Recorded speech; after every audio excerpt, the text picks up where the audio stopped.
Um, First and foremost, I wanted to greet you and to welcome you in the traditional greeting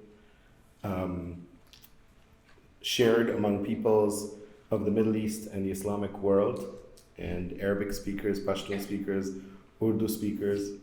Assalamu alaikum, which means peace be upon you. And it's appropriate for us to share that with you today in light of the fact that almost 2 billion Muslims around the world are observing the holy month of Ramadan.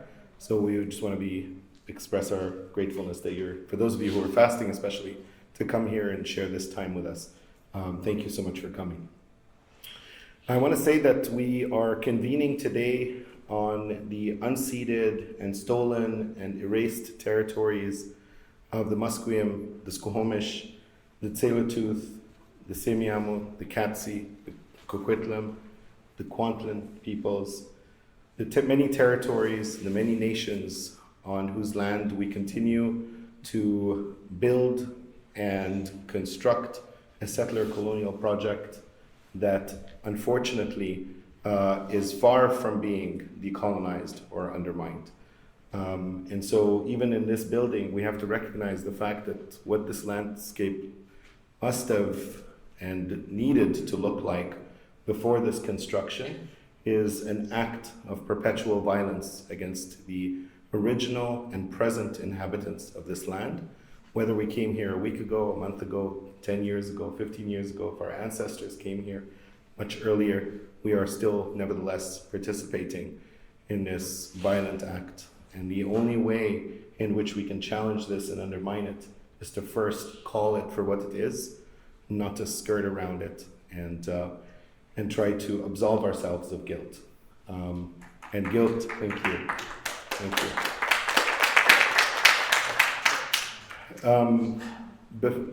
And in light of that, I also wanted to share really quickly that the weight of the settler colonial project is very hefty on our hearts, on our minds, on our very being these days because of what is happening in so many different parts of the world.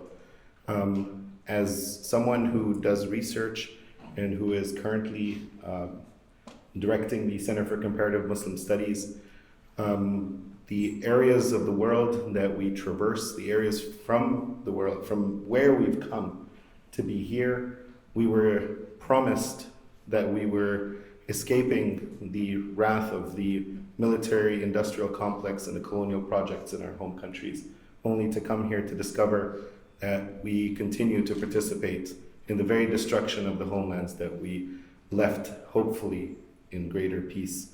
And so this discussion around decolonization is one that we need to think through and contemplate and reflect on, from the Squamish to the rest of the Coast Salish territories, to the many villages, towns of Palestine, to the many towns and villages of the Sudan, to what is happening to our families and our loved ones in the Congo, and so many other parts of the world continuing to be ravaged by war that is industrial, economic, and political in nature. So I want us to think about that and contemplate that. It will be front and center and foregrounded in the conference that many of you are here to participate in, but I just wanted to say that up front.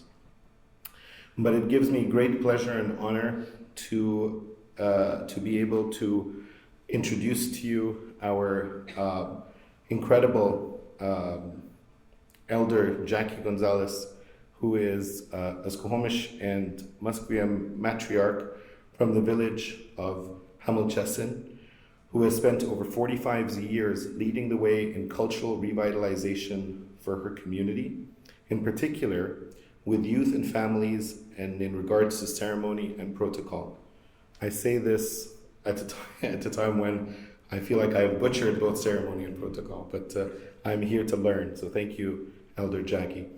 Elder Jackie leads from her lived experiences of ceremonial, longhouse, and family connections, and is an integral part of Gathering Our Medicine, a remarkable nonprofit that does phenomenal work here. Jackie is the mother of 3, with 6 grandchildren and 2 great-grandchildren. Congratulations. Thank you, Elder Jackie, for being with us. We look forward to hearing a few words from you and welcoming us to these territories. Thank you.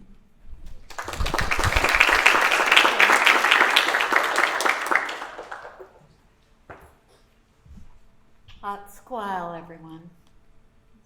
I just really want to hold my hands up and in thanks for each of you coming out tonight.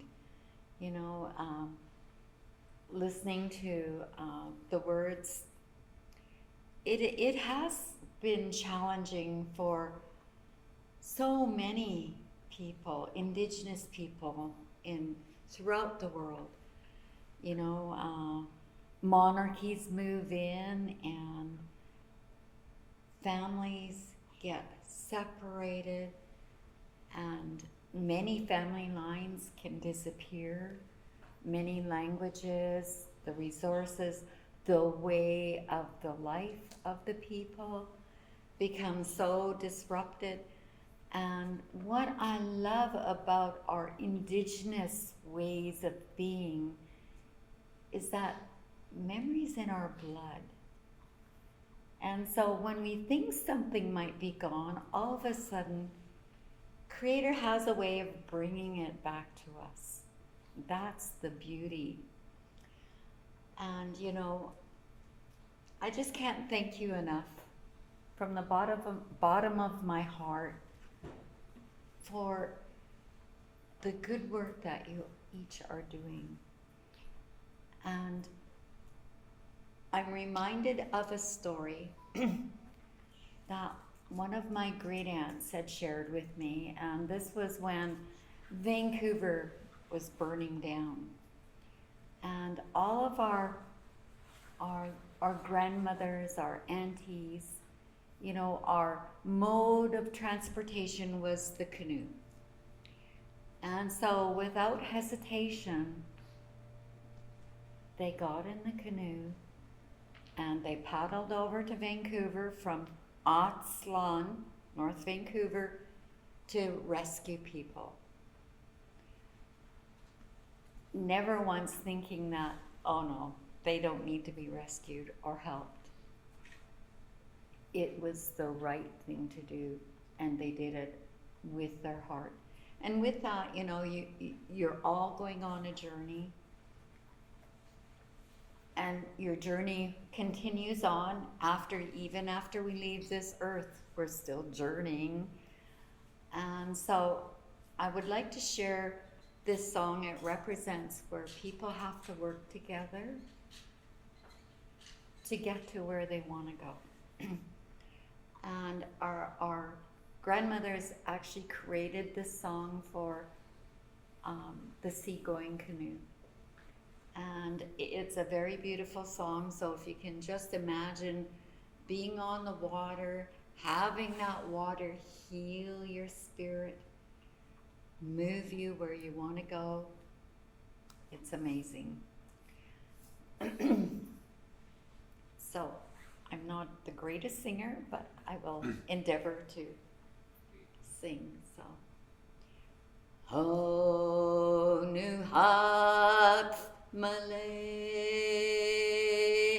che shans tan che siam en slay quince quento moch tane matsaman en slay quince quento mach tane matsaman ho nu hat Malay che shans tan che siam in slay quince quento mach tane matsaman in slay quince Quintomach Tane Matsaman. I love that song because I can always picture our grandmothers being in the canoe, you know, and some were very elderly, and they would paddle just to go and help rescue people. And, you know, when I think of all the harm that's been done to all of our people worldwide, my heart aches. You know, even it is a colonial system, but it's the system that is being used even by us today. And I'm always taught to say thank you, even though I may not feel thankful sometimes, you know, I'm just being honest. When I think of Stanley Park, you know, there's a little place that we call Papiak. And my namesake, the person that shared their ancestral name with me, her name was Chatatot. And she was my great-grandmother. And she had a longhouse right there. You know where all the totem poles are? Well, in that area, that's where our longhouse was, our family longhouse. And just down the road in Sanat, you know, we have the Kitsilano area. We had a village there and people living there, and the remains of one of our ancestors was dug up and removed and relocated to probably some museum somewhere. But that goes for all of our historical, our dear people worldwide. People don't hesitate to go, oh, look what we found, you know? And it's a real shame. And I only wish that everyone continues on with a good heart. Keeping your mind and your heart connected is so important, because we can become so hard to what's going on, you know, and we lose that sense of our spiritual self. I love this program that I work with. It's called Gathering Our Medicine, and it fits into any culture. Of course, it highlights our indigenous ways of knowing and being, but not to make it so that this is the way it has to be. It's a gentle way of gathering people, bringing people together, having them find their own answers within themselves. And we have that. We all have that inner sense of natural, intuitive ways of being and being natural. And it is a shame. My heart goes out to all the loss of life, especially like our little ones, through any war, through any, well, to me it's a war of resources, you know, people just want more and more, and yet the more they take from our lands, the worse our world becomes, because they're killing all of us, not just some of us, you know, by the greed or the industrial way of being. So on behalf of our Skohomish people, all of our Coast Salish people, welcome to this beautiful conference. My hands are up to you in gratitude, and I hope that the word spreads and continues on, and we will survive. that's the good thing about it is, you know, when we're indigenous ways of being and who we are, we will continue on. And it might change a little bit, evolve a little bit, but it still defines who we are as a people. So, hands up. Thank you. Aichka.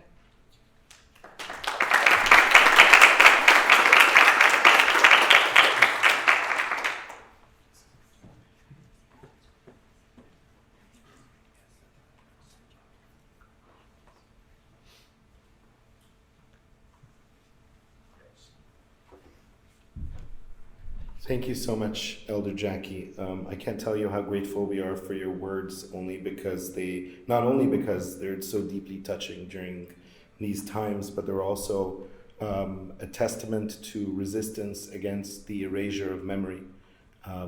We look at the history and heritage built into this colonial project and how hard it's worked to erase precisely the traditions that you gave us a glimpse into today. So the fact that these oral histories and songs and cultural expressions continue to live on generation after the next, you're right. We're here and we'll forever be here. So thank you for that. Ask more question. Jackie sang the song very good. Could I know what language she's? Squamish. Okay. Squamish, yes. Squamish. Thank you very much. Squamish. I come to Hong Kong, you busy, I don't know. That's okay. But it's very good. Thank you for asking. Really appreciate that. Okay. Well, it is my distinct pleasure to welcome you to MEICON, the Middle East. And I have to look up at the time. The Middle East and Islamic Consortium presents. You know, the acronyms tend to be quite clunky, but this is actually the 15th iteration of MEICON, which is a collaborative consortium of universities across BC that organize an annual or near annual conference that brings together student researchers at the undergraduate and graduate level from the region and beyond. We unfortunately have not been able to host it here at SFU for a number of years, least of which is caused by COVID and the closures during that time. But our colleagues and partners across at UBC and UVic and other universities in British Columbia were able to host it then. But we are delighted to bring it back here to SFU. And I also want to say that I'm particularly excited about this MEICON because of the number of participants that we have here, many of whom have traveled from further afield than we've ever had. So this is pretty awesome. We've got folks who've traveled from overseas. We've got people who've traveled from across the country. So we're thrilled to have you. Thank you for traveling this far and being with us. And we're very excited about for what you're going to contribute to our conversations. So round of applause if you've made a trip, even if you've crossed the bridge. You know, that's still a trip in our world. Just very quickly, I want to express my gratitude before I introduce the headliner for today. I want to express my really swift, but also very, nevertheless, hefty gratitude to Kylie Broderick, who tends to hide during these moments. Here she is. Okay, not hiding this time. Kylie is our coordinator at the Center for Comparative Muslim Studies and the person who's really been able to make this event possible, including tomorrow's program in its entirety. I also want to thank many of our volunteers, Parsa, there are others that you will see tomorrow, Paula and others. So our volunteers, thank you so much for the work that you have and will continue to do. I apologize.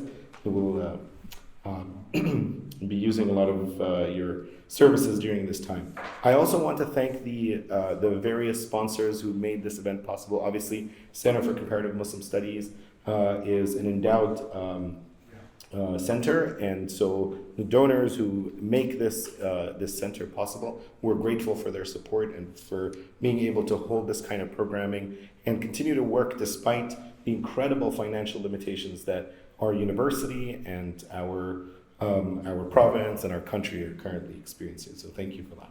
Other centers that have really supported us and institutes and departments across the university, the School of Communication, the SFU School of International Studies, the Institute for Humanities, the Department of History, UBC's Middle Eastern Studies, SFU's David Lamb Center, and the University of Victoria's MEICON Collective. So those are all various departments who have contributed or are part of the events that we're experiencing today, and we'll have a full day of programming tomorrow. For those who are not familiar with MEICON, the conference, there is a very, very large poster / program outside that you can help yourself to. He'll give you the program for the entire day tomorrow. And there's lots in here, so I would strongly encourage you, if you've got time on your Saturday, come in. It's an opportunity to bring knowledge into the public sphere. This is one of the responsibilities of the center and the university, is to not treat these institutions like ivory towers, quite the contrary. We want to make sure that knowledge is circulated publicly and that we learn from the public. Many of you are here not only to receive knowledge, but rather to impart knowledge. And we look forward to that question-answer period that will follow our talk. Housekeeping? Okay, housekeeping, and then... Hi, everybody. I have nothing as profound or interesting to say as what Elder Jackie and Adel just shared. But my name is Kylie Broderick. If you're part of the MEICON crew, welcome. And also, you've been talking a lot to me. It's good to finally put faces to names tomorrow. So I wanted to just give a couple of housekeeping notes. I want to also thank the invisible labor that goes into planning conferences, aside from me and Adel and all of the people who get to come up here, but instead all of the university workers that also put a lot of work into actually putting together these spaces for us and are really thanked for it. We will be breaking for iftar. For those of you who are fasting, it may not be substantive enough, apologies for that, but because of that, we ask those of you who are not fasting to let people fasting eat first when it comes to break fast. If everybody can be cool with doing that, that would be so awesome. And we will also be videoing this entire event, including the Q&A. If you're not cool with being videotaped, please feel free to approach me in the kufea and ask to be cut out, if that's the case. We won't be focusing on people's faces, but if you're just totally not cool with it, that's awesome. Just let me know. Thank you so much, everybody. We really appreciate you, and I will now hand it over to Dr. Khalid Medani and Adel, because that's who you came to see. Thank you so much, Kylie. I promise the last time I'll talk, and then I'll pass it on to Khalid. Okay, it's all to build up the suspense. Yeah. So I just want to say really quickly, one of the problems that we face at many of our universities, and I would say SFU is definitely among them, is the incredible dearth in programming about Africa, about Black communities in general. This is a perennial problem, and it's a problem that we have to resist substantially. I don't need to make a case for the importance of being able to have frank and open discussions, not only about the racialization of Black and African communities here in Canada, but the plights and struggles and circumstances that they face internationally in their home countries and in other locales. And just because our universities don't feel like they have the specialization to be able to forge into those terrains, into those spaces, into those communities, that is not sufficient anymore. There are resources, there are initiatives, there are privileges possessed by centers, institutes, departments, and administrations, and those need to be dedicated and geared towards making these conversations possible within these spaces. And so I want to say that the incredible invitation to Dr. Khalid Medani comes on the heels of this really determined objective of disrupting the incredible silence that exists across our university, especially when it comes to the complete subsuming of all discussions around Blackness to the month of February. Every day is Black History Day, and so we need to make sure that we continue to have these discussions frankly. Today, our speaker is Dr. Khalid Medani, a friend, a colleague, someone who I've respected and read much of the work of long before we actually met in person. So I just want to say that I'm personally honored to have you with us today. I'm just going to read his bio very briefly for those of you who haven't had a chance to become familiar with Dr. Khalid's work. Dr. Khalid Mustafa Medani is Associate Professor of Political Science and Islamic Studies, where he is at McGill University, where the affiliation was missing. I don't know if that was intentional. Okay. Where he is also the director of the Institute for Islamic Studies and chair of the African Studies program. He has also taught at Oberlin College and Stanford University. Dr. Medani received a BA with honors in development studies from Brown University, an MA in development studies from the Center for Comparative Arab Studies at Georgetown University, and an MA and PhD in political science from the University of California, Berkeley. His research focuses on globalization and the political economy of Islamist and ethnic politics in Africa and the Middle East, with a special focus on Sudan, Egypt, and Somalia. Dr. Medani is the author of Black Markets and Militants, Informal Networks in the Middle East and Africa from Cambridge University Press, published in 2021, which received an award from the American Political Science Association for the best book in the field of the Middle East and North Africa politics by a senior scholar in 2022. It says here that you are presently working on a manuscript on the politics of protest with a focus on the causes and consequences of Sudan's 2018 popular uprising, but I also do know that the book is currently in press or almost in press. It's being advertised as coming out in July, but no pressure. Well, the publisher texted me last night in the hotel. Yeah, those are the emails you don't want to get when you're on the road. Well, we're at least we can blame it on the publisher. I can't do the same about my work. Dr. Medani's work has appeared in Political Science and Politics, Journal of Democracy, Journal of North African Studies.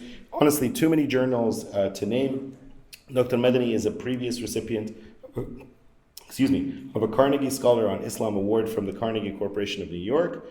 His forthcoming book is Revolutionary Sudan, The Challenges of Democracy After Autocracy, to be published by Hearst at some point when they feel like it. And currently, you will see that from the title of today's talk, Militias, Militants, and the Logic of Political Violence, Understanding the War Against Sudan, is very, very uniquely situated between his first book and his forthcoming book. So we are very much looking forward to hearing from him.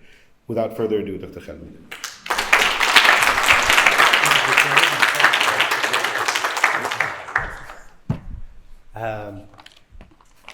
Thank you so much. I just felt like sitting down there and listening to this wonderful discussion and conversation. I can tell that this is an extremely supportive community, and it is just wonderful. Elder Jackie, I don't know if I guess she's not here. There she is. Thank you very much. You inspired me to say something I usually don't say, and that is that the situation in Sudan is very similar to what you're talking about. That notion of displacement, expulsion, trying to hold on to memory.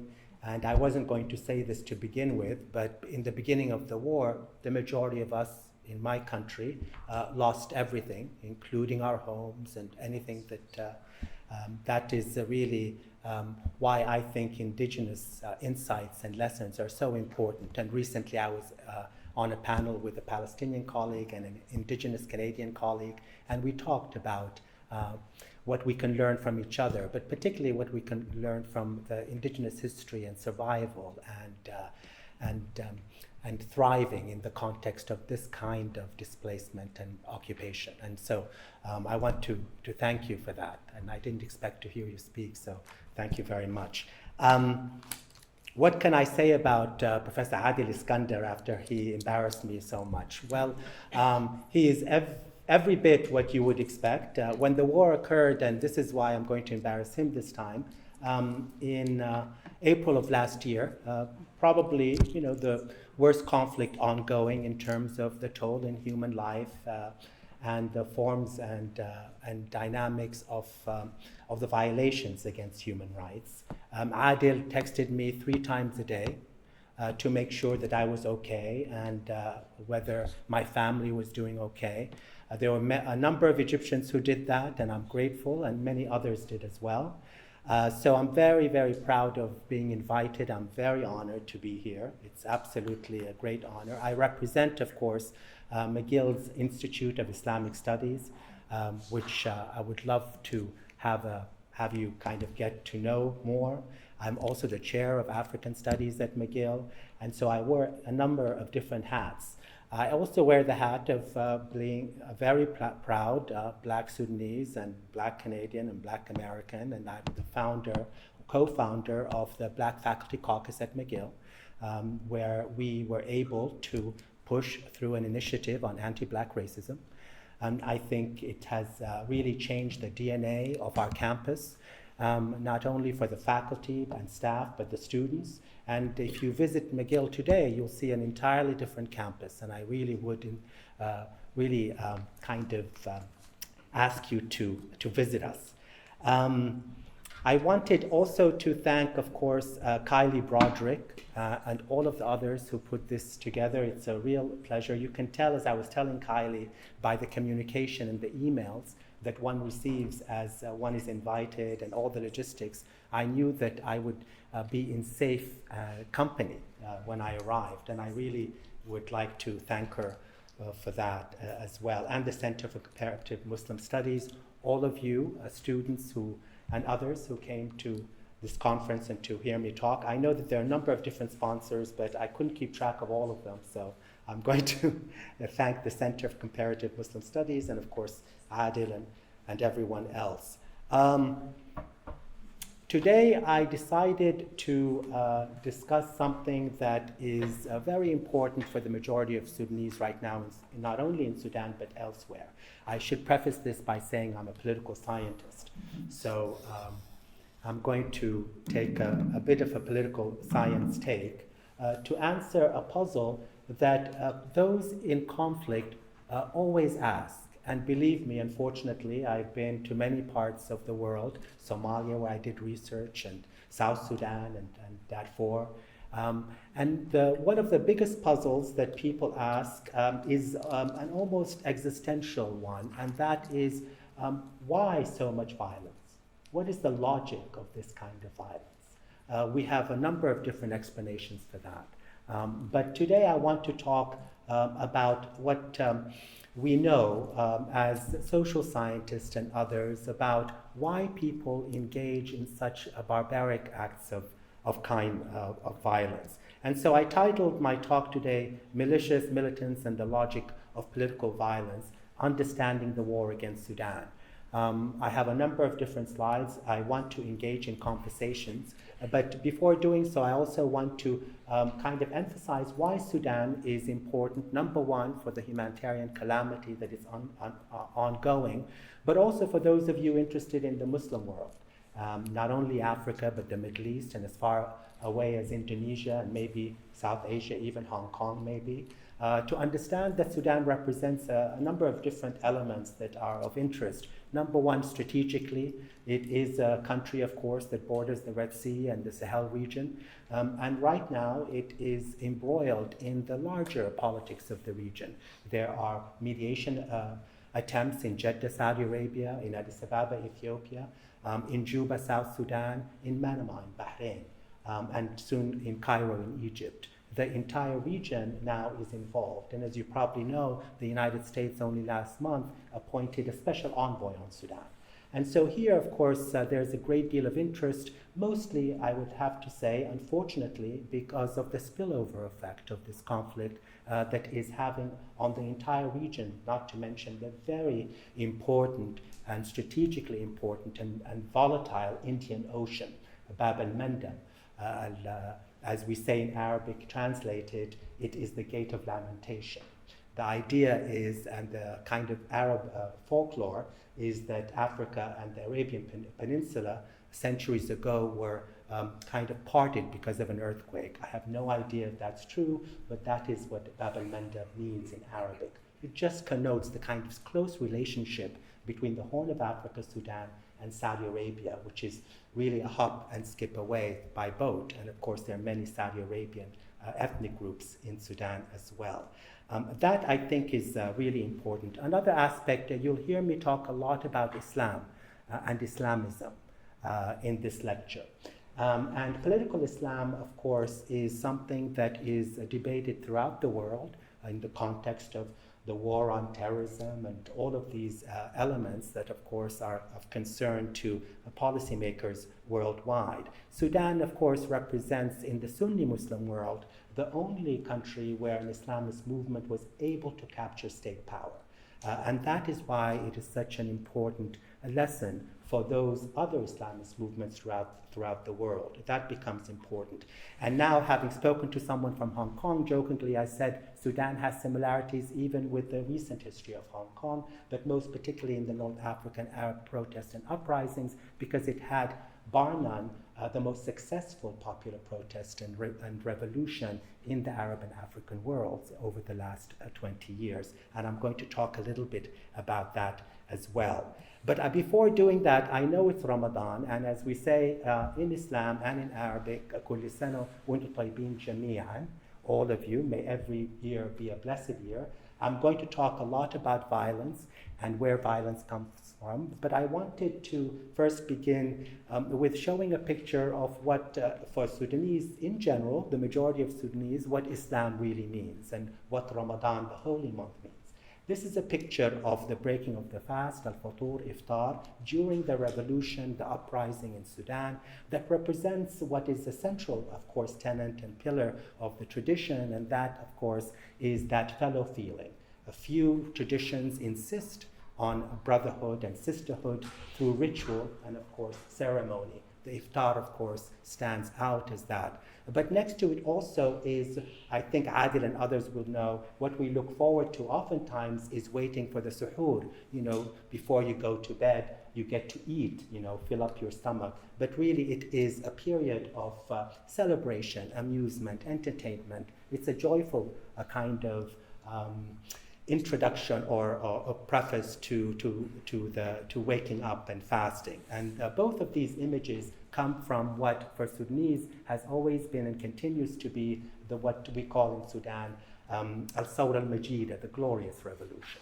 That glorious revolution is the kind of mainstay of most Sudanese memory and identity, even as it is now experiencing what the United Nations has called the worst humanitarian catastrophe in modern history. That war is, I'm going to describe very briefly. I'm not going to show graphic images, just a few, but I do want to just mention a couple of elements of the dynamics of the conflict in Sudan, which is really important.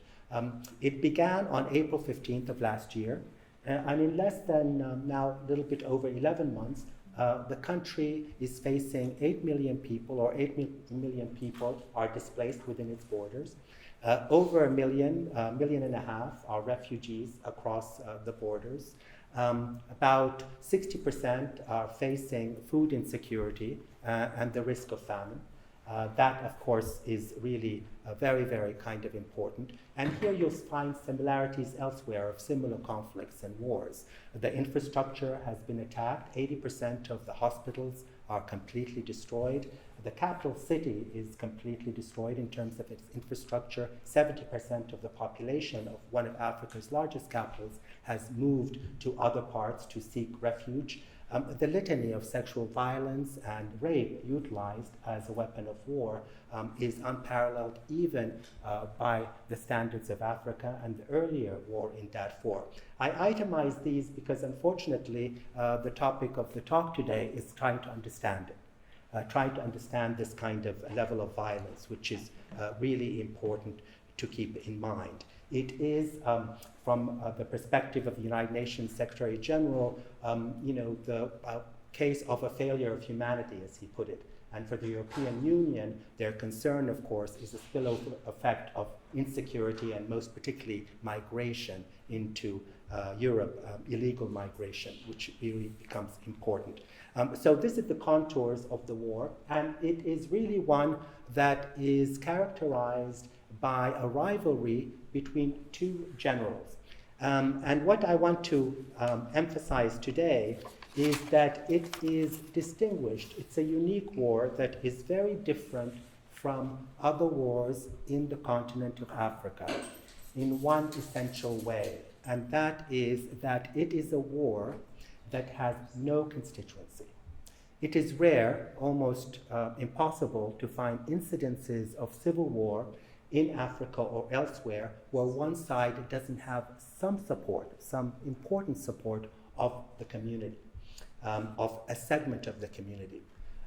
This is also the case in Sudan. Sudan has long experienced many wars since its independence in 1956. But this is the first time where it is, as my title suggests, a war against the Sudanese people. This is a war against Sudanese society. That rarely happens. It is a war between this general, Abdel Fattah Burhan, who is the head of Sudan Armed Forces here, and the head of the militia called the Rapid Support Forces, that is led by a man called Mohammed Hamdan Dagalo.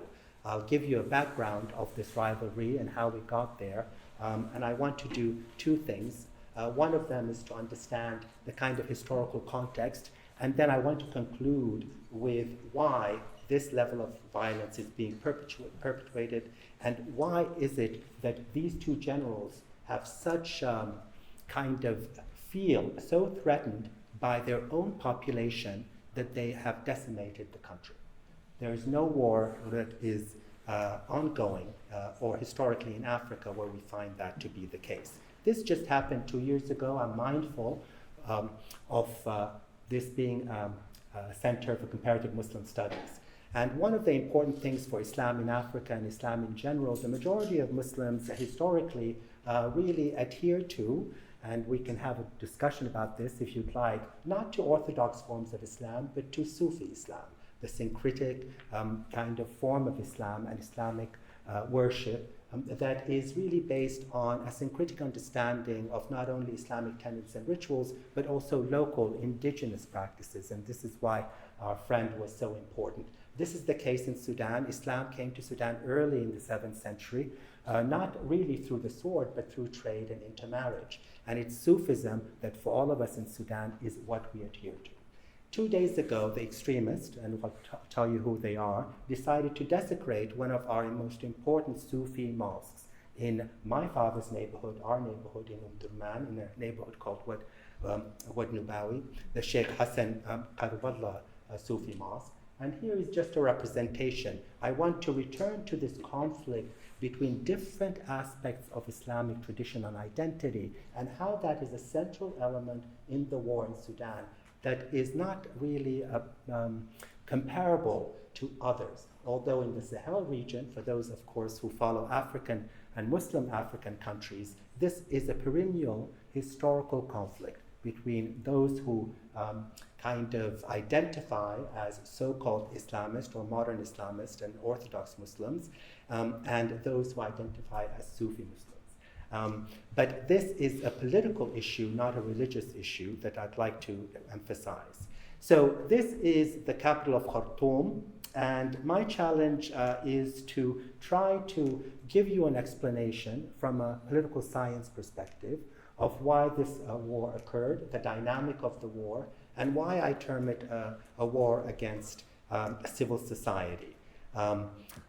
And the way to do that is to make sure that we understand that violence is a two-way street. As the famous sociologist Charles Tilly put it, violence is never a solo performance. Violence is really a dynamic between conflictual parties, to put it mildly. And so understanding the dynamics of civilians and why they're targeted becomes a really important aspect. So I want to do some conceptual kind of light conceptual, as we do in political science, framework here in order for us to try to understand why there's such violence in the case of Sudan. What I want to do is talk about the kind of macro aspects of it. What are the overall historical context associated with this kind of violence? In the context of Sudan and elsewhere, an important element is to look at the history of state building and state formation, and I'll explain that very briefly in the case of Sudan. But also, since I made this claim that I'm talking about both militants, or rather militias and militants, one has to also address the issue of ideology, extremist ideology. And that is part and parcel here defined, as you're probably familiar with elsewhere, and that is an ideology that justifies this displacement, expulsion, this violence against civilians. That goes some way in helping us understand. Although many people who work on this subject do not like to talk about ideology because they feel that it is open to interpretation, I want to insist here that we do have to understand where these kind of dehumanizing ideologies come from. But also, most importantly, I'd like to conclude with an issue or a question that Sudanese are most concerned of. And before coming to this talk, of course, I spoke to as many Sudanese as I could. And while academics are interested and should be, and students, in terms of understanding, the violence of political actors, the victims of violence are often, and almost without any exception, interested in the why. Why are they killing us with this level of violence? Where does that come from? How can we make sense of it? And in making sense of it, we can actually, and I'll conclude with this, something hopeful. I made sure to do that because there's a great deal of hope if we understand the dynamics of this violence. That is, when and why militias utilize mass-scale forms of violence, and why civilians, and which civilians are the primary targets. You will see in the case and the writing on Sudan that there is always a narrative of Africans versus Arabs, and that's kind of the primary fault line. It's far more complicated than that, not to excuse inter-ethnic conflict, but we have to understand who is being targeted and why. I want to do all of this by talking about why this war occurred. And a takeaway here, in case these details bore you a little bit, is to just basically make a straightforward argument, and that is that this war, and both generals, having partnered and been allies for decades, basically are waging a war against the pro-democracy revolution of 2018-2019. So if you don't take anything away from this presentation today, the one thing I'd like you to understand, it's very simply put, that the revolution, the popular uprising in Sudan, the largest of its kind, is the main reason that this war has occurred. And so I want to quickly talk about this revolution and how it brought down the largest, or rather the strongest, authoritarian regime in Sudan, in Africa at the time, and to very quickly explain how the young Sudanese were able to do that. The reason I want to explain that is that these young Sudanese I'm going to talk to you about are also the ones who are keeping people alive as we speak. Okay, this is not past history.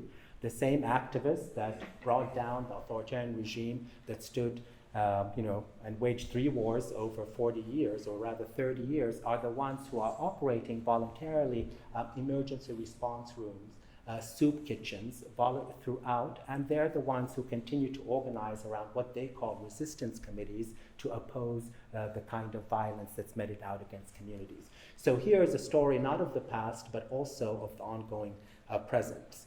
And then I want to talk about the logic of the violence of these two generals, both the militia and the generals themselves.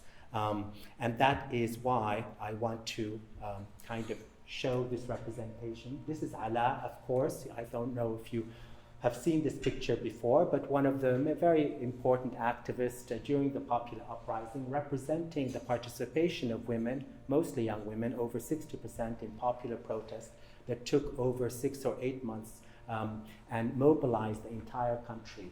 Opposed to them here, I thought I'd show the figure of the Rapid Support Forces militia. You can see that one, of course, is intent on democratization and democracy and civilian rule, and the militia, of course, here representing the opposition, the kind of nemesis to that kind of the will of the Sudanese people. I don't want to go through too much of this background, but for those of you who are who had been following the Arab uprisings that began in 2010 and 2011 throughout the Arab-speaking world, you'll recognize many of these modalities, dynamics that spurred on this pro-democracy revolution. It began in Sudan in December 2018, and as all of these events usually transpire through a catalyst, the imposition of economic policy that was unjust economically, raising consumer prices, and that led to a wide-scale opposition that quickly catalyzed into a huge revolution that was coordinated by labor unions, professional associations, who decided to ally with the street protesters, with the millions of young people, in order to wage, Adil will be familiar with this image, a sit-in of millions of people in front of army headquarters. It is this kind of pressure, non-violent activity or activism, that really changed the course of Sudanese history. For this period, of course, it was for the better. It was this act that led finally on April 11th, 2019, to the fall of a military dictator by the name of Omar Mohammed Bashir, who had been sanctioned worldwide for a variety of different violent policies, including the war against Darfur, where 200,000 people had perished, and was indicted by the International Criminal Court. In any case, these young people, through nonviolent resistance throughout the country, not only in the capital, were able to oust him from power through peaceful resistance. Of course, you had many others in civil society. I'm trying to give you a picture of this kind of unanimous Sudanese civil society that brought down this kind of regime. The response of this regime, of course, is similar to all others in the region, and that is you meet that kind of violence with extreme violence. And in June of 2019, the security forces of the state came into the sit-in and killed hundreds of young people, threw them in the Nile River, and enacted sexual assault and violence against them. This June massacre that Sudanese remember and recall did not actually stop the revolution. I'm saying this to emphasize that this strength of the revolution is also one of the reasons, or the principal reasons, why we see such violence today. Protests continued to such an extent that the regime was suspended from the African Union for its violent crimes. At the same time, even though it wanted to hold so-called cosmetic elections, Sudanese in their millions continued to protest daily. And what, of course, occurred after that is that they were forced, the military was forced to ally with civilian leaders in order to form this partnership agreement in 2019.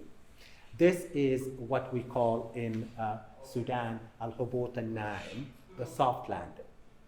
The hard landing would have been, as many activists wanted at the time, is to reject completely any partnership with military leaders.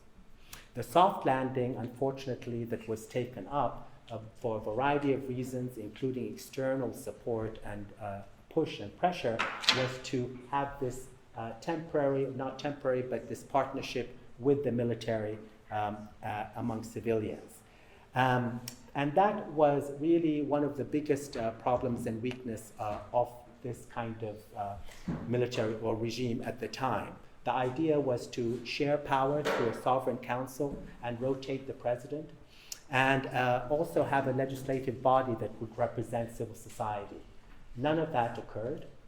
That was all on paper, and particularly there was no representation because no legislative body was established. But what I want to do is talk about the resilience of this kind of regime. We know, of course, that they were able to obstruct the pro-democracy revolution, but I want to talk about the issue of extremism and the Islamist State as that macro foundation for understanding violence. And here, the Sudan really represents this exceptional case of a regime that established itself on the heels of an Islamist political movement successfully in 1989.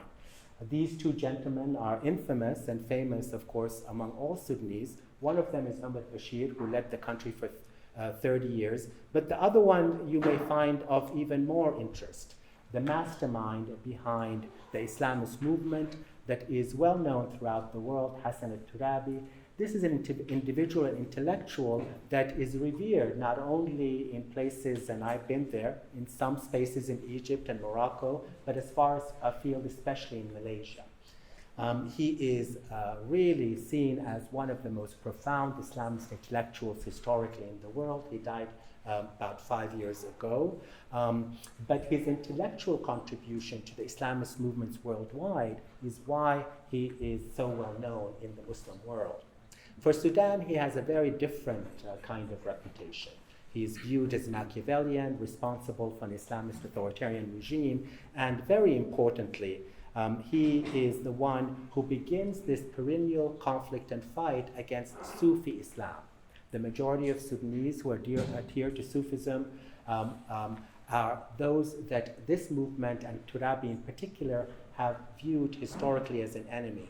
I thought that you would like this picture because we want to quickly, this lecture is going to give the whole history of Sudan, but I want you to emphasize what Sufism means in political history in Sudan and colonialism. Muhammad Ahmad al-Mahdi, you've probably seen many films about him, a very famous African Muslim leader, Sufi leader, who was one of the few, not the only, who actually fought and won a battle against the British in 1885 and managed to expel the British colonialists for a period of time until they reconquered the Sudan. He is, of course, both revered in Sudan and reviled in London, so to speak, although it depends who you're talking to. The important point about this particular person is his heritage is really a political heritage of Sudan, not so much an Islamist movement that emerges in the 1970s, but really it is his lineage, and Sufi turuq or paths follow in the line of the male with all of its problems. But his son and his grandson then began to rule civilian politics in Sudan, forming the political party. And I thought I would give you a break and show you a picture of me with him, with his grandson, Sadiq al-Mahdi. This picture, my friends are sitting with me. They pushed me aside, and the reason for that is that the closer you are to the head of the Sufi lineage, the more barakah, more blessings you have. For those of you familiar with Sufism, you'll understand. So I was squeezed pretty much out of the picture because they wanted to be as close to him as possible. But that, of course, is a checkered history. This is Winston Churchill. The British, very much like in all other countries, played divide and rule, and they were able to manipulate and instrumentalize Sufi politics. And that really sets the stage of this perennial conflict between Hassan Turabi's Islamist movement and the large Sufi sects in the country. So one of the ideological aspects of the Islamist movement in Sudan, led by Hassan Turabi at the time, was this revulsion, political competition, but also religious and ideological competition with the majority of Sudanese practicing Sufi Islam. And that is one of the most important aspects of that. But what I wanted to mention just very briefly, because I know many of you study other Islamist movements, you will be familiar with Islamic modernism. Hassan Turabi, like Hassan al-Banna in Egypt and others, comes from a tradition of Islamist modernism of the 19th century, a very interesting Salafiyya movement that really originates our understanding of modern Islamist movements. Here, the rejection taken from a man called Jamal al-Din al-Afghani is this notion of Muslims actually practicing taqlid or kind of imitation. The revivalism of Islam, like Hassan Turabi and others, that has to be based on renewal, on tajdeed. And here, I'm taking a quote from one of his writings that I think he may have plagiarized from Jamal ad-Din al-Afghani, because he says the same thing, and that is, ijtihad interpretation of Islam, or the Islamic text, is not simply to go to old books to dig out bits that we hope will help us solve today's problems. What we need is to go back to the roots and create a revolution at the level of principles. So there are two elements here that I just want to emphasize to describe his popularity at the time and the popularity of Islamist movements in general, and that has to do with this reinterpretation in ideological terms. And there are two elements to keep in mind. I'm going to go quickly. One of them is the expansion of who has religious authority, who is a ulama, who is a cleric, who's able to actually interpret particular sources of Islamic law and the text itself. That, of course, he borrows from others, including Hassan al-Banna in Egypt in part, but that democratization allows essentially a different understanding of the Islamic consensus, a different understanding of ijma. And that is that rather than kind of Islamic law, and he became the Attorney General of Sudan in the 1970s, rather than that be relegated to elites, in stodgy, so to speak, kind of, religious schools, professors, engineers, all sorts of laymen could also reinterpret and utilize ijtihad in creative ways. This becomes a really important aspect of this Islamic State. Is that me? Is that a hint? Shall I go faster? Not at all. Okay. Okay. I'm going to go faster, but I wanted to kind of talk about why he is so popular in outside of Sudan, but in Sudan very problematic. And that is that he utilized these innovations within the Islamic tradition in order to call for a modern Islamic democratic state. And that is really an important aspect. For him, democracy in all its forms, political, economic, and social, is known to have been guaranteed by Islam long before it was shaped by the modern state. This notion of reinterpreting Islam, like Islamist modernists do, and of course there's a great deal of debate now in terms of our Islamist movements, pro-democratic, or are they authoritarian? Are they against liberal values or non-liberal values? To put it more directly, he's considered, for lack of a better term, one of the preeminent, if not the preeminent Islamist liberal in the Muslim world. And so he was also progressive in terms of allowing women to become jurists, as an example. But the real story about Hassan al-Turabi is reflected in this sinister picture. And that is that he was essentially a Machiavellian state builder who promoted, engineered, and envisioned a policy called tamkeen, or empowerment.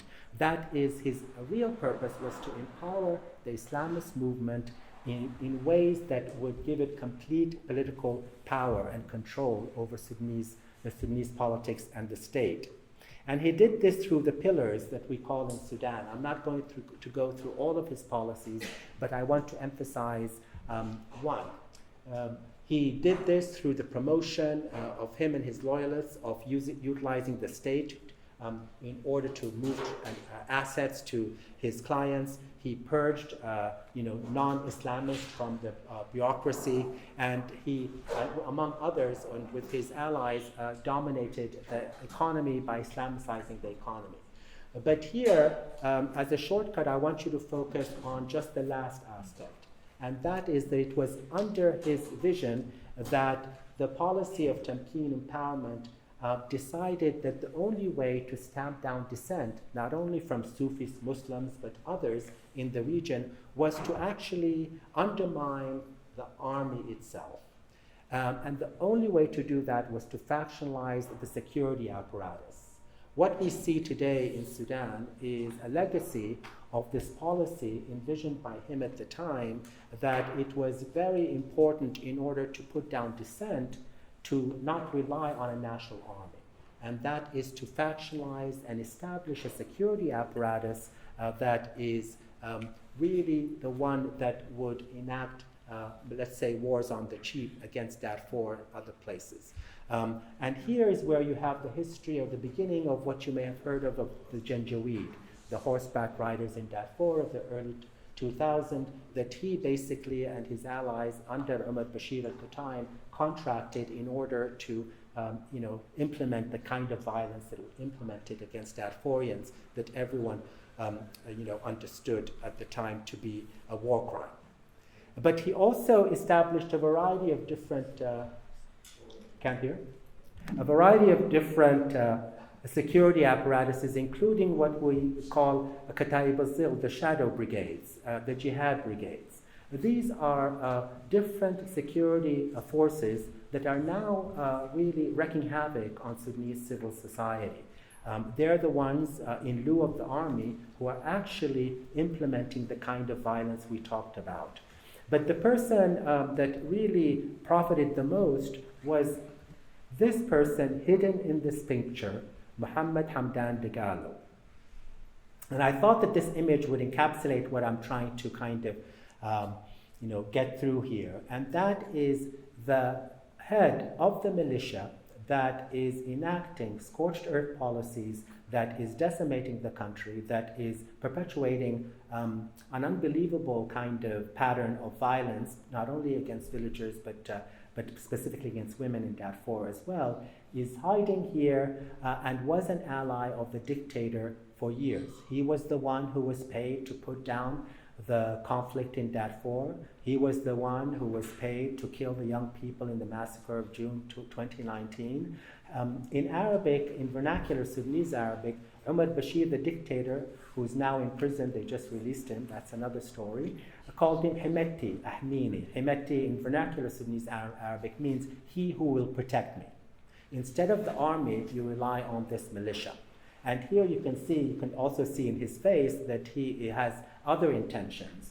That is to get complete power over the country, which he is trying to do at the moment. But the real source of the violence is, I wanted to emphasize, was this virulent, almost hatred of Sudanese society, civil society, based on the popular revolution that had not been experienced in Sudan or elsewhere at the time. I have a very, very, very silly little kind of model I wanted to show you because it encapsulates, this is what we do in political science, we like to use these things. But I also think for those of you who followed popular protest in other countries, you'll see that the success really is dependent on a number of factors. One of them is a catalyst. It could be an economic crisis or war. But three other elements become important. One of them is, of course, how do you translate the grievances of the population to a mass kind of audience, so to speak? Number one is that you mobilize new institutions, new informal institutions, and this is what the young people did. But also you have to send a message. You have to give young people this message, frame the protest in ways that would galvanize millions of people to take this risk and mobilize against an authoritarian regime. Taken together, how different young people in Sudan and elsewhere are able to manage these dynamics is determinant of whether they'll be successful or not. Another element is key, and I won't maybe have the chance to get through it enough, but it is the relationship of the international community and the regional community. The big question mark of all of the Arab uprisings, including Sudan, is that was the international community really interested in democracy? Were they really interested in these popular uprisings? Their relationship to these protesters becomes important. But the important aspect here too, and you can replicate this across the different popular protests, is I want you to understand, and many of you probably know, is that these protests don't happen overnight. I know that you see in the news that these young people all of a sudden get out of school or university and they get on the street and it happens spontaneously and they don't have a leadership and all of that. None of that is true. All of these protests, including the ones in Sudan, were successful precisely because of many years of what we call cycles of protest. learning from the past mistakes and how to really mobilize grassroots organizations and also confront the power of the military and coercive apparatus of the state. What I like most about Sudan is to show the slide after this. And that is because when I was in Beirut in Lebanon, that's the slide they liked, and I'll tell you why in a second. I haven't tried it in Cairo, but it's not a good timing. But the framing of these things are really essential. How young people, and this is where leadership comes in, don't listen to people who tell you there's leaderless movements, and that is how you construct the frames and how you offer a solution to young people. You know, is it freedom, peace, justice? In the case of Sudan, the alternative that was offered was a civilian government that respected the rights of civilians and the people. That framing is the most one that is these military leaders are most opposed to. But also you have to give a rationale. You have to motivate supporters to engage in this large-scale popular mobilization. And young Sudanese activists did it in an ingenious way, and that is that they used social media and flyers, but they articulated and itemized all of the problems associated with authoritarian regimes, and particularly the one in Sudan. In addition to the corruption, environmental degradation, the abuse of women, the fact that it was supporting terrorist organizations, its isolation. Here in Arabic, you'll see a whole itemization of different grievances that are put together in what activists in Sudan call adab al-sawra, the literature of the revolution. That is one of the kind of elements that makes this very, very important. So, in a nutshell, the protesters were able to devise new methods to combat the coercive apparatus and carefully frame a counter-revolutionary discourse. And then two other aspects are very important. One is protesters cannot go it alone. You have to have partners, and in this case, professional associations, usually middle class, that help you coordinate all of these dynamics. And of course, the level, as I said, of support, let's say from the regional countries, but let's say of the United States becomes important. I'm going to speed up a little bit because the photo is coming, and I know it's, but I wanted to conclude with the roots of the war and the catalyst, and finally, how we can understand this violence, which I think is, for, as I said, for Sudanese is, for all of us, and myself included, is really the puzzle that we're trying to come to terms with. The roots of the war itself had to do, as I said before, a ridiculously fragile, tenuous, hybrid regime where you had military leaders and civilian leaders, with civilian leaders playing a secondary role and military leaders commanding not only the military but the economy of the country. And that was brokered by the international community, including the United States, even though many insisted at the time and continue to insist that it had to be expanded to give more power, more leverage to the civilian component. But another thing, and this is a complicated aspect in Sudan, is the machinations of the military.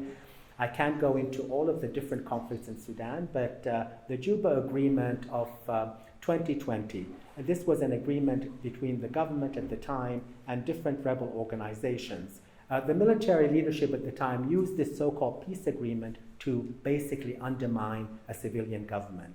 And they did this essentially by increasing representation in the executive with military leaders from these rebel organizations, and extending the term of the presidency. All of the elements that what we call, kind of upgrading authoritarianism, undermining any kind of efforts. But all of that failed. Every day for months, from that 2020 to 2021, daily young people in Sudan throughout the country protests.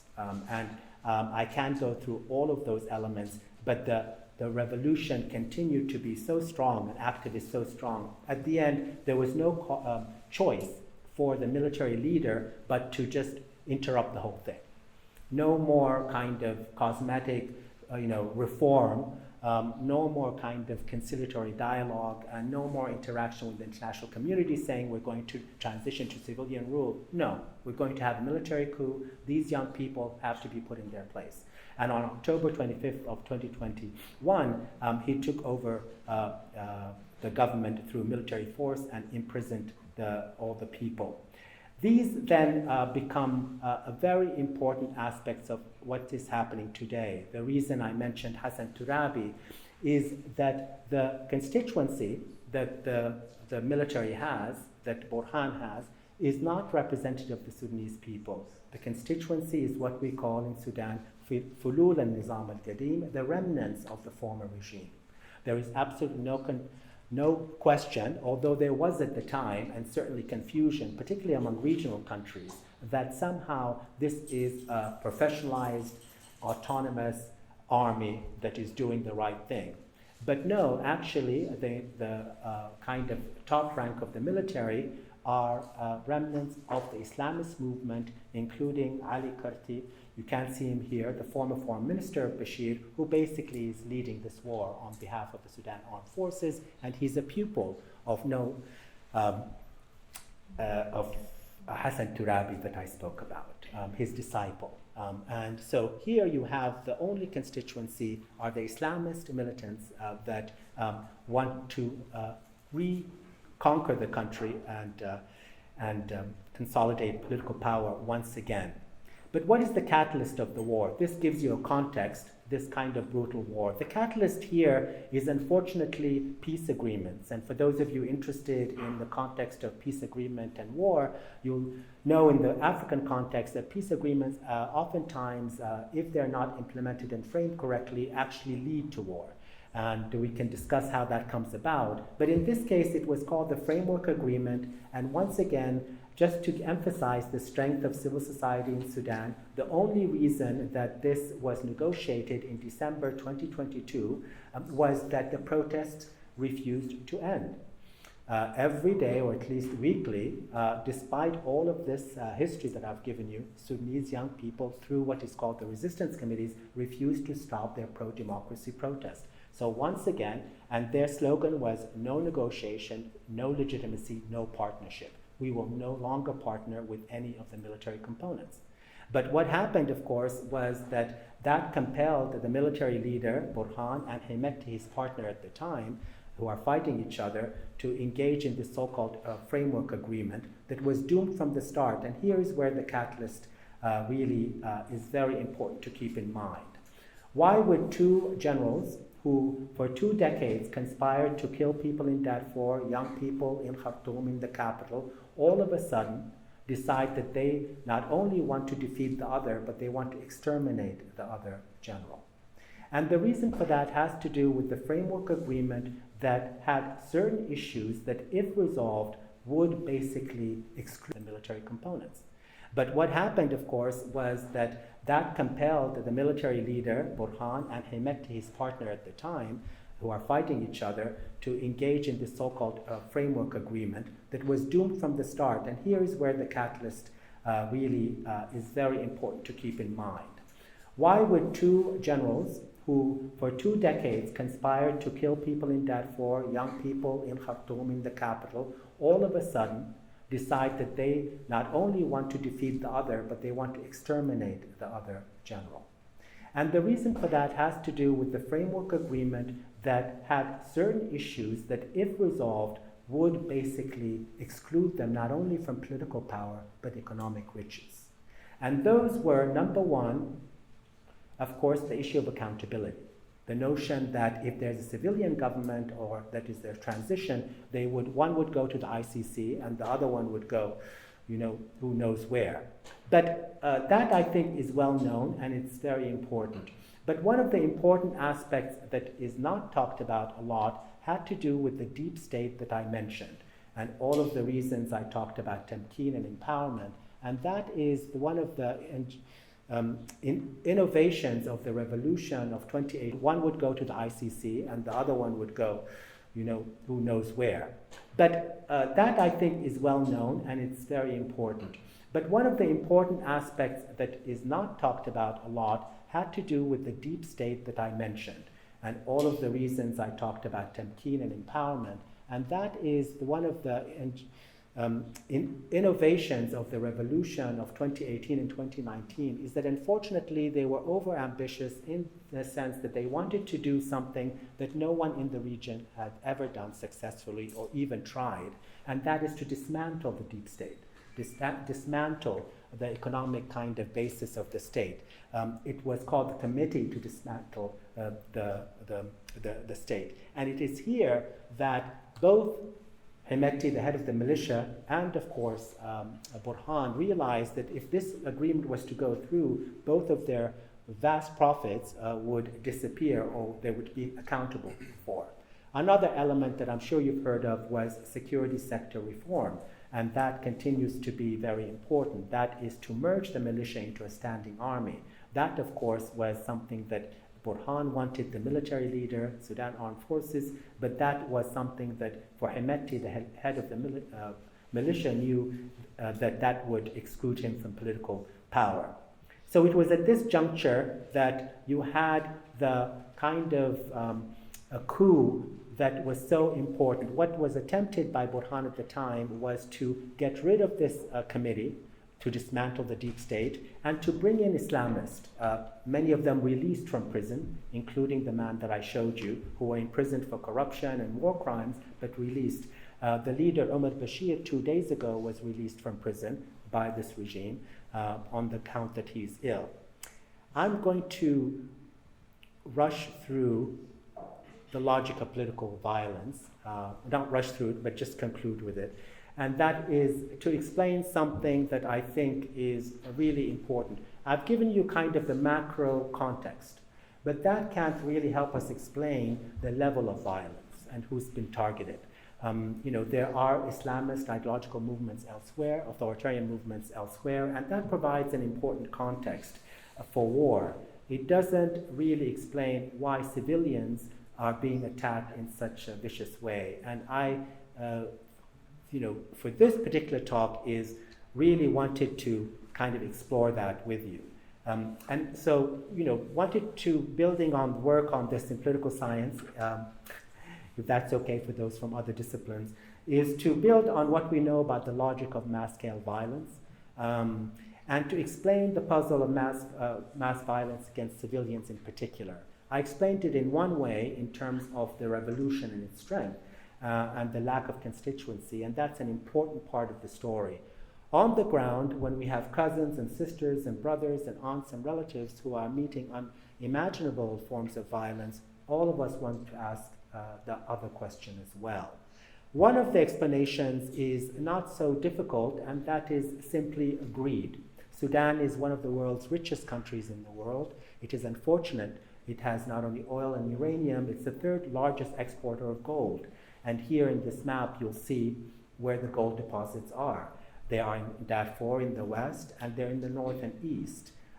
You will see, and you've heard of the Wagner Group there, and I'll explain the role of gold. But just to give you a quick picture, take a look at where the gold is and where the fighting is of the two forces. You'll see in the yellow, it is the militias, many of them who are from the west, but also fighting in areas where there are gold deposits. I'm not going to give you the names, but many of them, some of them are in Darfur, the others are in southern part of Kurdistan, also on the west. That's the stronghold, not only militarily, but economically, of the militia. In the red area, you'll see that this is an area that is dominated by the Sudan Armed Forces and the Islamist groups where they have their recruits. But if you look at the northeast areas, those are areas with gold mines as well. That is an important part of the story in the sense that we have an understanding that greed plays an important aspect. There is no question about that. There's also strategy. This is my city, so it's difficult to explain it, but just to say that this is a zone of conflict over a particular bridge that is the bridge that brings together two of the most important towns in the greater capital of Khartoum and Omdurman. And right now there's fighting over this bridge, of course, and that's to really try to fight over supply routes, particularly routes coming from the route coming from west to the capital. All of that is really kind of, explaining some level of the violence, which is really important. 2 weeks ago, the Sudan Armed Forces went into the capital, and here you'll see in green, and they fought over the armored corps. This is the kind of where the military supplies are that the militias had in control. That's easily explained because of that.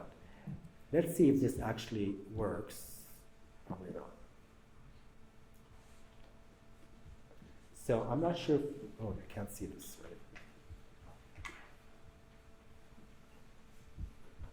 It's okay. I was trying to get too fancy. Oh, actually, so if you can see it on the screen, all we have to do is switch to this.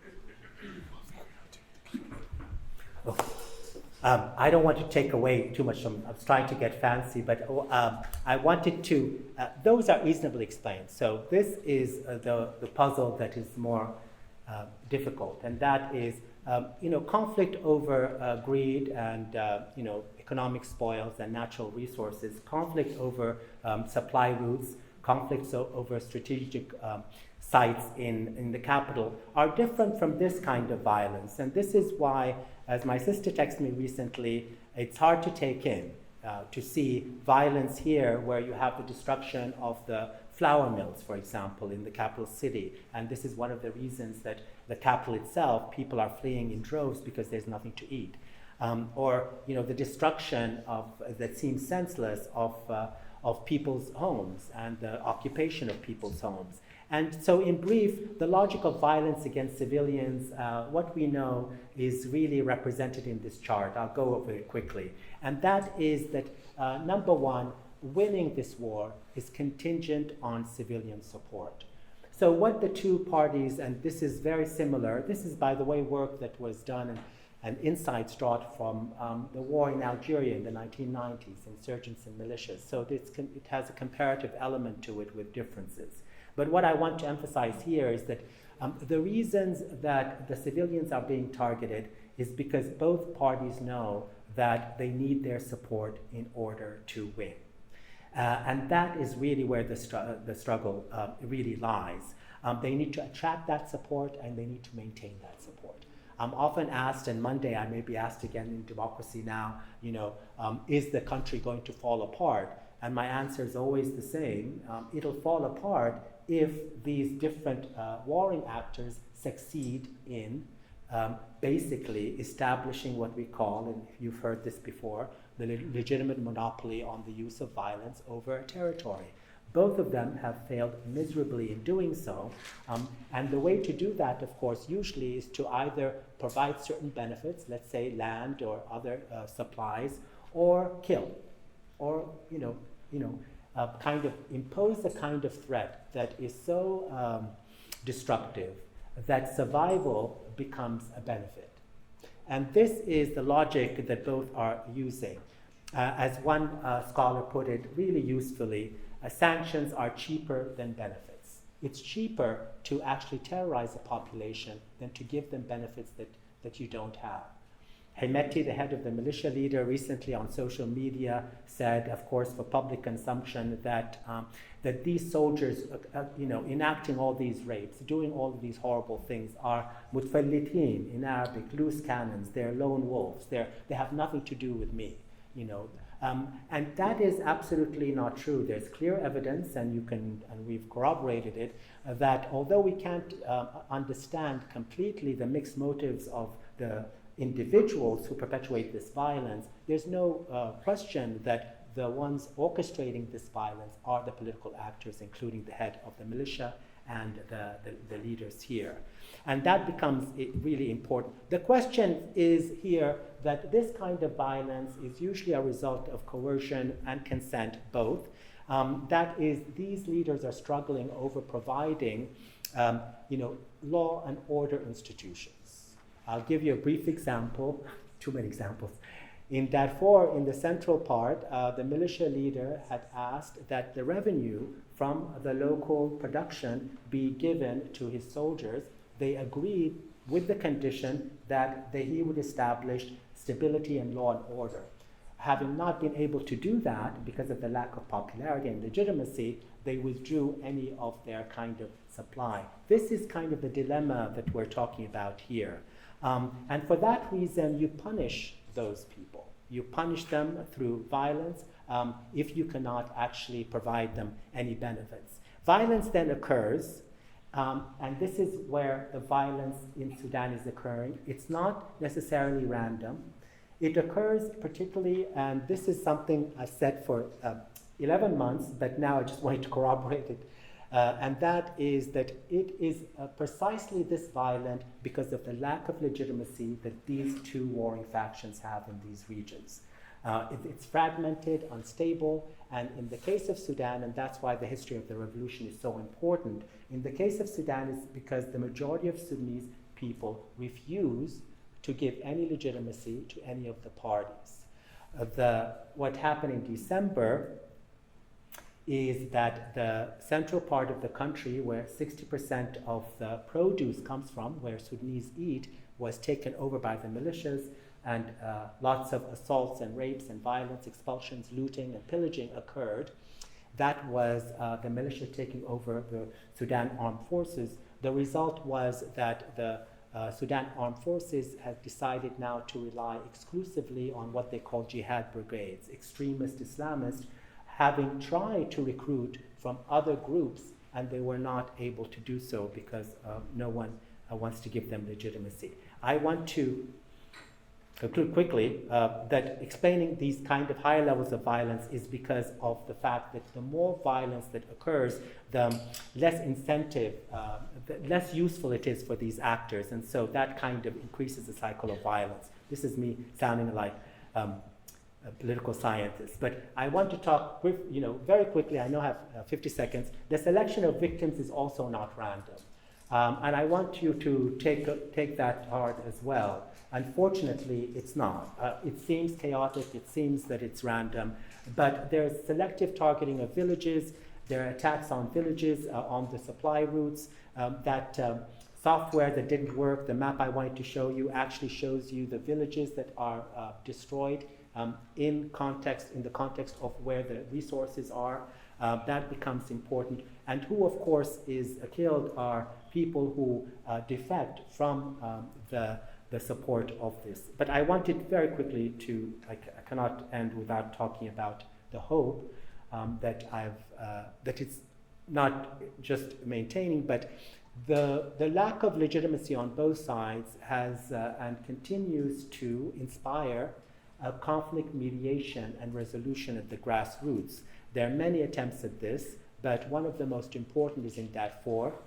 Just as an example, an Elders in Mediation Committee was set up that actually had been able to restore peace to the region. And that is done in 3 important ways that is replicated throughout Darfur and throughout the country. And that is framing the war as not a civil war. And I wanted to conclude with this. I always maintained, even in media, that this is not a civil war. And I was fortunate enough to come across this group that as part of the mediation and resolution of the conflict, insists that this is not a civil war, this is a war between 2 military generals and 2 military institutions. And civilians are at the crosshairs. The other element is to emphasize the protection of civilians, and finally to have a broad-based coalition across ethnic groups, civilians, that monitor the implementation of this ceasefire. I'm going to conclude with there. But I wanted to conclude with Ramadan Kareem. I know this is a lot to take, but enjoy your iftar. Thank you.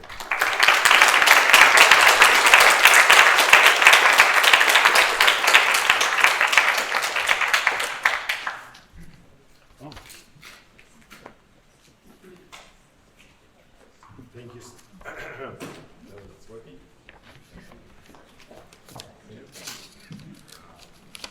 Thank you. Thank you so much, Dr. Khalid. Really, just a really quick housekeeping matter. Our food is almost ready or is ready. For those who are breaking fast, you can start. We do want to provide an opportunity for people to ask Dr. Khalid some questions. So if that's not a problem, please come up here so you can speak into the microphone.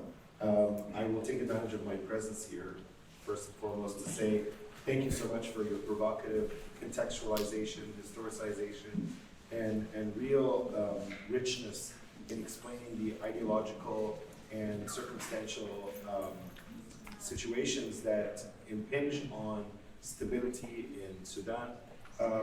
Your presentation is really a remarkable political intervention because it challenges the way in which we understand conflicts, the quick rushing to judgment around certain keywords, there's a whole lexicon of descending into civil war.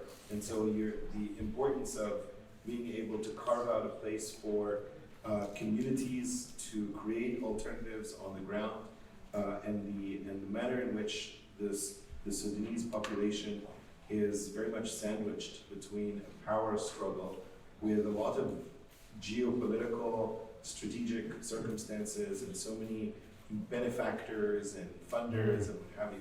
So I think the question that I wanted to raise here comes from my curiosity as a person who does research on media.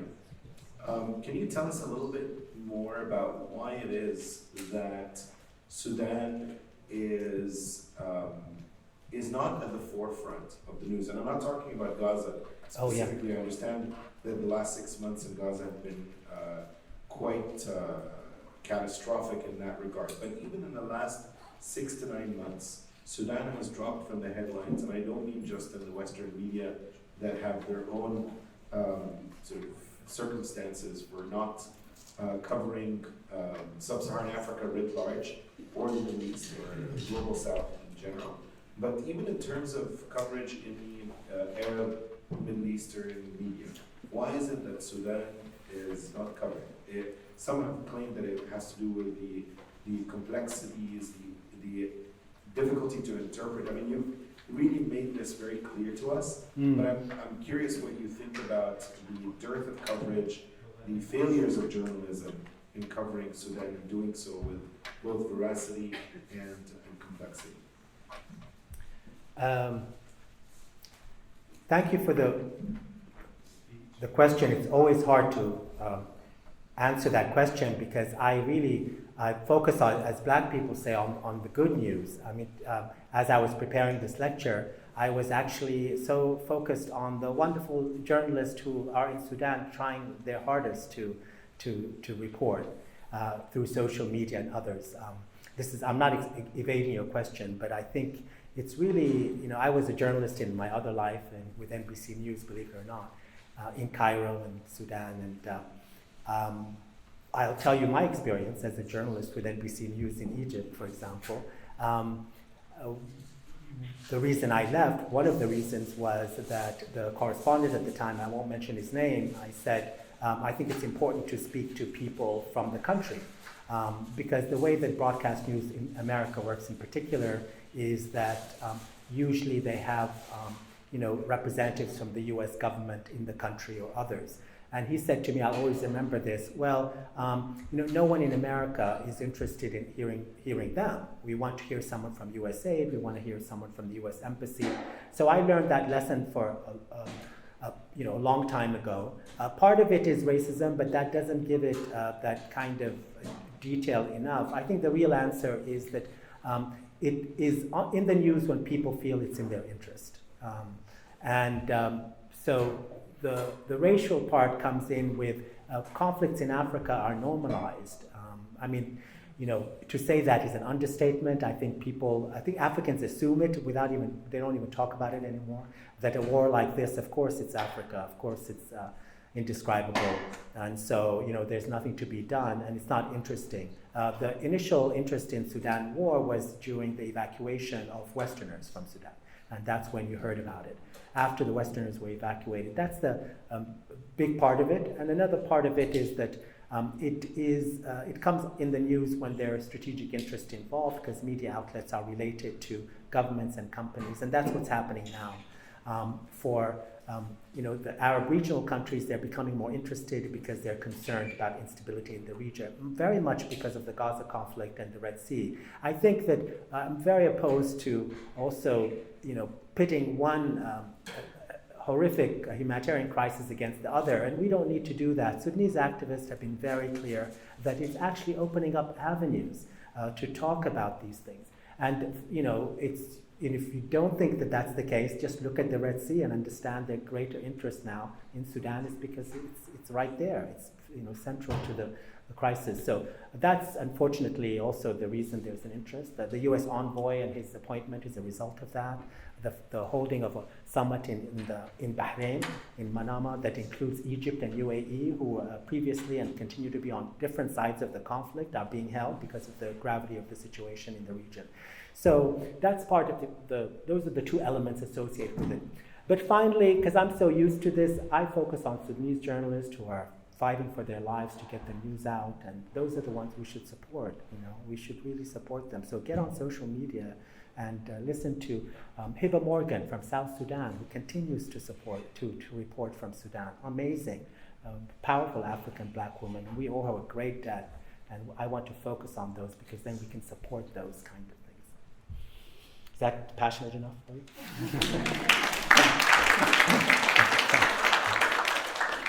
Feel free to come up and ask any questions here at this mic.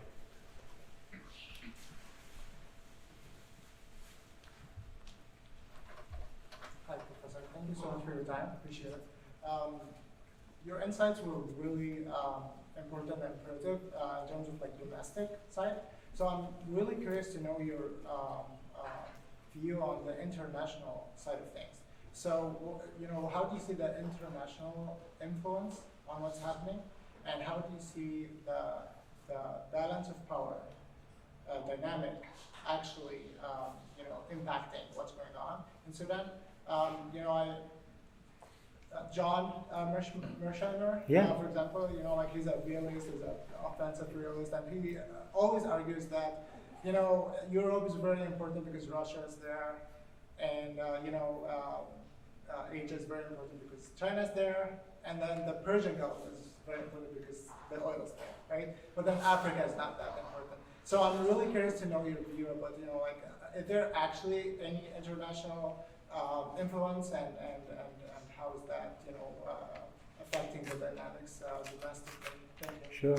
Yeah. Well, John Mearsheimer, I admire him a lot, but he's from although I know that he's advanced, but of course that school is really predicated on kind of the bipolar world of the past, and right now it's really a multipolar world. And what I mean by that is that historically the Horn of African countries, the American foreign policy has been subcontracted to the Arab countries, to the region, and that is historically the case.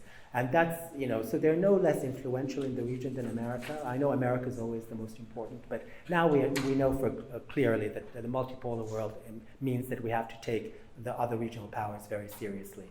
And so having said that, the regional realignment in the Middle East, what we call the new Middle East, has affected Sudan directly. And we have to come to terms with that. And I'll give you a couple of examples. Historically, during the Cold War, it was, to put it simply, the kind of socialist, state projects of Arab countries versus the conservative Gulf monarchies. And that had what we call the Arab Cold War, had a stasis to it. It was predictable. It's what John Mearsheimer would expect. But now we have a new realignment. We have competition, fierce competition between the UAE and Saudi Arabia. We have, of course, Saudi Arabia and Iran now, just past month, is giving drones. The reason that the Sudan Armed Forces made advances in the capital cities because of the Iran drones that were given, because the Islamists now are allying with Iran.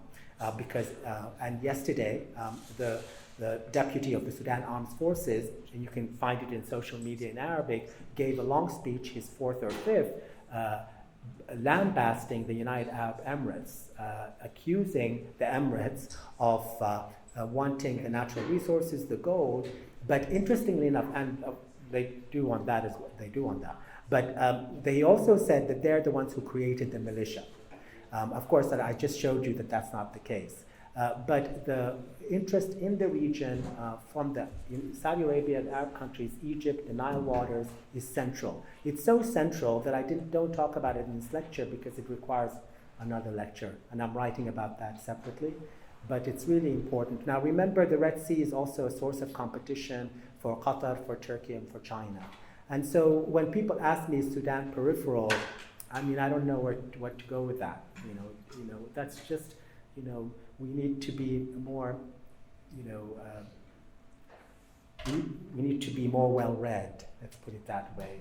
If you care about, your prices going up, you should care about Sudan, right? Because it's on the Red Sea. And that's why, your prices are going up in some commodities because of the Red Sea issue and the shipping issue. So, I think if, general public understood how global politics actually operates, how Sudan, Gaza, all of that is affecting them daily, not just, in terms of their normative principles, but affecting them daily, they'll understand they have to,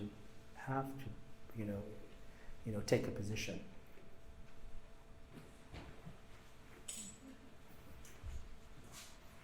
Thank you, Professor, for your presentation. So my question was regarding Wagner and their implementation in one of the sites that you have talked about. So I wanted you to touch a little bit more, like you touched on it in the presentation, but if you could elaborate more on the relationship between the reinforcement of the deep state, the extraction of resources, what we refer to as the infrastructure warfare that you have mentioned regarding the bridge that is for all. Thank you. Okay, yeah. Wagner is a very important, but, it is, Wagner has a presence in Sudan. What people forget, though, is Wagner's presence in the Central African Republic and Libya is much larger. Their ambition is very large. They have a regional plan, and you probably know that. But Sudan did have play because it was an entry point. Wagner was brought in by the Omar Bashir in 2017, not for two reasons. One of them was to, kind of guard the gold, but another part was to train these militias before they separated. So they have not only this kind of protection aspect, but they also, of course, have the training aspect. For example, the snipers, those are trained by Russian Wagner, the ones in the capital city. So there's a direct element associated with that. The trade, 90% of the smuggled gold, which is 2016, it was, believe it or not, 15 billion went through United Arab Emirates. That's in 1 year. And of course, a large amount goes to Russia through Syria, and that's also smuggled. So this is very important, but there's this larger element as well. In terms of the infrastructural damage, I tried to do this lecture to make sense of it. The infrastructural damage has to do with the strategy that is truly unfortunate, and that is, and this is, a really crucial question, and if you're interested. The reason that Sudanese despise the Sudan armed forces, and it's not just about Islamism, is that in 2017, they brought them into the residential areas. Because of the revolution, the street protests were protesting all the time. They brought in these killers into the residential areas. And then, that was 2017. In 2019, they expanded their presence in the residential areas because the young people were protesting so much. These same killers are the ones now that have taken everyone's home, including ours, and are using those as places for snipers to attack. So that strategy of utilizing the militia as subcontracting them is why Sudanese people are being killed in the way they are. Now you can understand why they despise the Sudan armed forces. And there's no way to rehabilitate an army that has been, responsible for this kind of brutality. If that answers your question.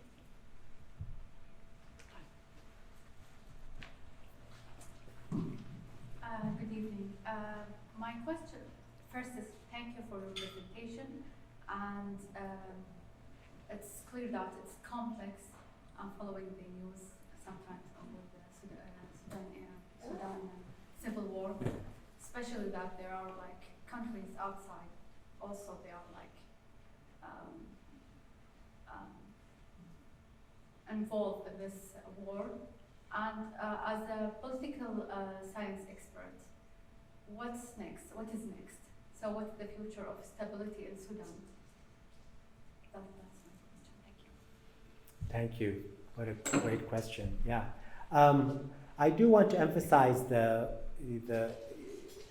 let me begin with the U.S. envoy, which is really interesting, Thomas Perello, who was also the U.S. envoy for the DRC. And it's really interesting to see his mandate. His mandate is not only to bring the warring parties together, his mandate is to actually understand that this war is fueled by external actors. The U.S. prior to this had been very reluctant to say the UAE is responsible for this, or Saudi Arabia is responsible for that, although it was widely acknowledged.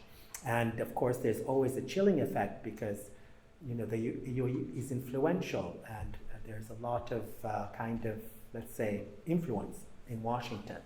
But the war has now, it's been clear that in Congress, bipartisan Congress in the US, began to really complain about the UAE. And they insisted, that they be sanctioned in some way for their continued support of the militia. And they also insisted on the US envoy. So you have an envoy who is, now talking about, not only talking to civil society, but also, he's in Saudi Arabia, he was yesterday, to try to get them to talk. And of course, as a political scientist, what we've been saying this a long time is that these competing initiatives and interests have to be brought together. But that can only happen if, let's say, Egypt and the UAE believe that they have to work together.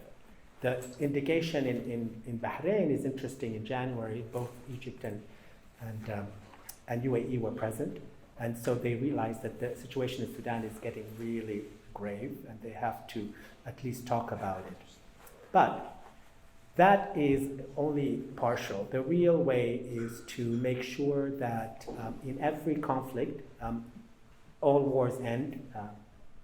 In all conflicts, and here is where understanding African wars is important, is that it's civil society. It sounds, idealistic, but in every conflict, in Liberia, in Rwanda, in Sierra Leone, I also teach African politics, it is civil society that does a couple of things. First of all, it's the only one that can actually communicate with political leaders. It's the only one that has a relationship to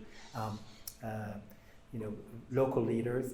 Civil society is the only one that can set the agenda and implement it. And this we know from political science. So the problem has been these external actors, including the United States, have insisted that they should reform these two leaders, right? All of a sudden, these two criminals are going to become Democrats, if you can imagine. It's not effective. So that is the wrong way to go. There has to be civil society that is taking the lead, not just the back seat. That helps. Good evening. Small question. I'm Penny May. You're from Hong Kong. Yeah, Hong Kong. I know. I'm a Canadian now. Okay. I need to one question for two countries. Is Sudan has some cross-border trading with Hong Kong and Canada? Oh well, it has China's so the biggest fight now in Sudan. It's in the southern part. They're fighting there because it is the spot where there's oil from the south that goes to China. Is that interesting for you? Because that's the truth. It's in the western part. How about Canada? No, there's no relationship. Yeah, with Okay. Canada. Yeah, there's no relation. I go to Ottawa a lot, but they're. Yeah, we should do something because Sudan is good for gold. Okay, thank you. I'm going to say something real quick. Yeah, Okay. so, Oh yeah, I know. yeah, So it's 7:28. It's technically time for iftar for those who want to break their fast. Really quickly, I just want to express our deepest gratitude to Khalid Medani for this incredible keynote lecture and for inaugurating our MEICON Conference. Wow, what an honor. Can we get an amazing round of applause? Have a great conference. Looks